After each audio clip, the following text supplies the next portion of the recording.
These are the four spoken word pieces that I delivered at Sunday Assembly today, 3rd of May 2026, on the topic of This Party is Dead.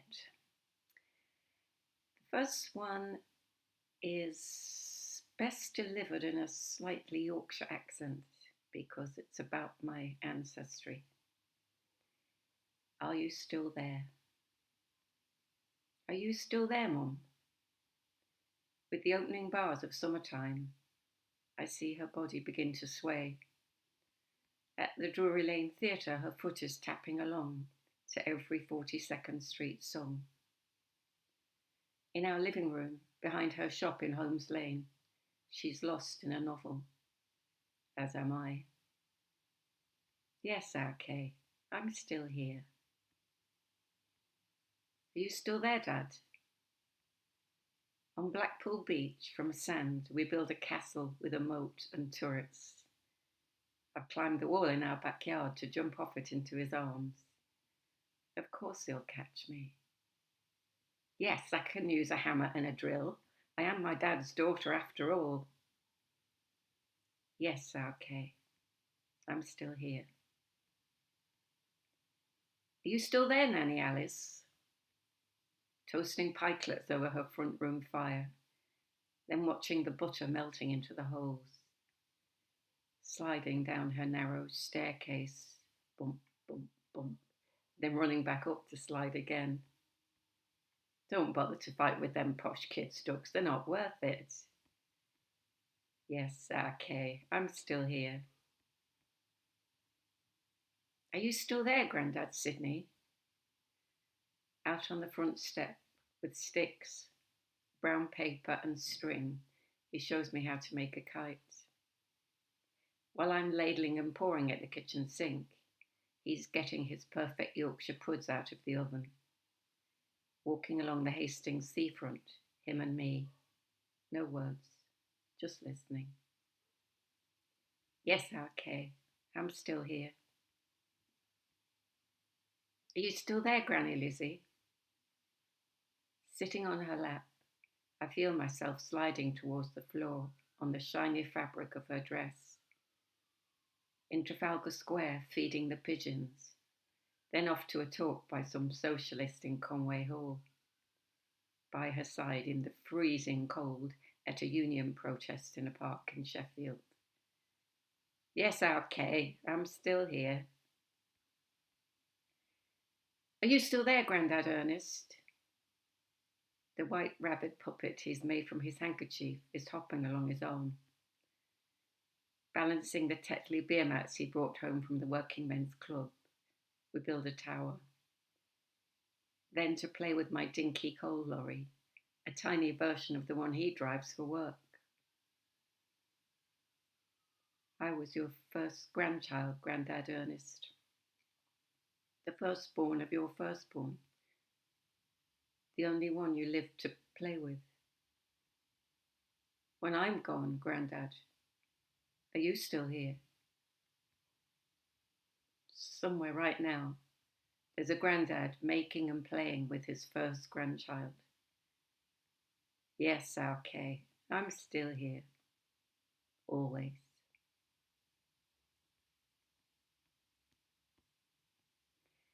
The next one is slightly more like a poem, and I'll go back to my received pronunciation.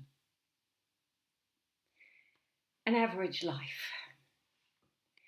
The average life expectancy for a woman as old as me is 88. That's 16 more years of average life, my greatest fear. So that's 16 more years that you will have to suffer my turning up and demanding yet another glass of wine. And then you'll listen to me bitch again about the growing gap between poor and rich. What if I don't want to live an average life, but rather start a riot, overthrow this system rife with corruption, injustice, inequality, and violence? I'd rather scream than age with grace and silence. I'm done with mediocre stuff, conformity, obedience, enough. I've been to work, I've been a wife, paid my taxes. Now bring on the unexpected life, where I finally find the true expression of what it is to be free from suppression, to see in the mirror that rebel who knows that to live an average life means to be closed to the limitless beauty and love that I see out there, if only I take time, as the poet said, to stand and stare. Whatever time I have left, I'm going to use to be weird, kind, dangerous, visible, both loved and feared. You can take your average life and stick it. I'm so over normality now. I'm going to make you brick it. I've had more than my fair share of your average lifestyle. Turned up for meetings, given you a smile. Now I don't care how they think that I should live, love, or look. I'm over living my life by the patriarchal capitalist handbook. From now on, the extraordinary is the least I will settle for. Revenge, beauty, giggles, kindness, and so much more.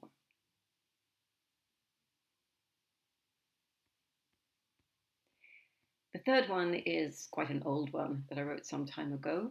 It's about movement versus words. It's called Choros Lexis.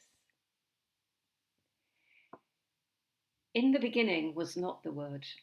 I did not thus define the sounds I heard, nor did I elevate sound and speech over sight, smell, or movement, recoil, or reach.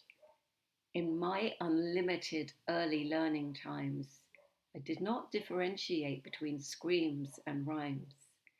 There was no hierarchy of my many senses, top marks not given to your verbal responses.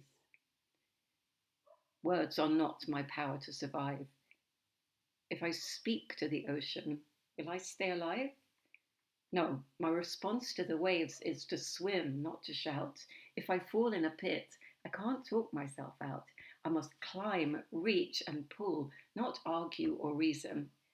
Can I talk myself warm in an inclement season? No. Faced with the storm, I must lean, turn, take cover, seek secure, solid shelter, perhaps the arms of another. I feel safe in embrace more than chatter or discourse. Sense, motion, emotion, and then the word. Forced in from the outside, this uninvited dictatorial invader. It occupies my supple frame, this movement violator. These words that dominate our world are not the answer. They have become weapons in the war against the dancers, the ones who choose through supple, subtle moves to tell their vital, move beyond words truths. Now, in these urgent elder years, I seek to fulfill that potential I have not yet reached, to return to my newborn, boundless creativity. I will use first movement, feeling, sensitivity. Let words come last. And when even loved ones' names escape me, as they will, as long as movement remains, I am still me. But when my sense, response, and dance are gone, when chorus leaves me, then my time is done.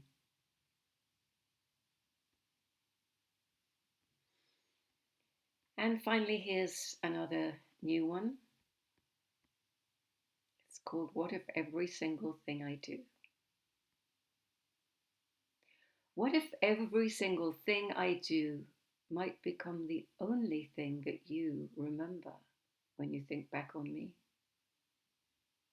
How might that change these words that I choose? My moves, my shoes, how much I booze, the people I love and call friends. Would I still write these awkward verses, sprinkle in the usual fucking curses, if you would recite them when I'm gone? If that bus journey had been my last, to that smiling young man who let me pass, would I still say, "No, you go first, love"? What if every single thing you do might become the only thing that we remember when we think of you?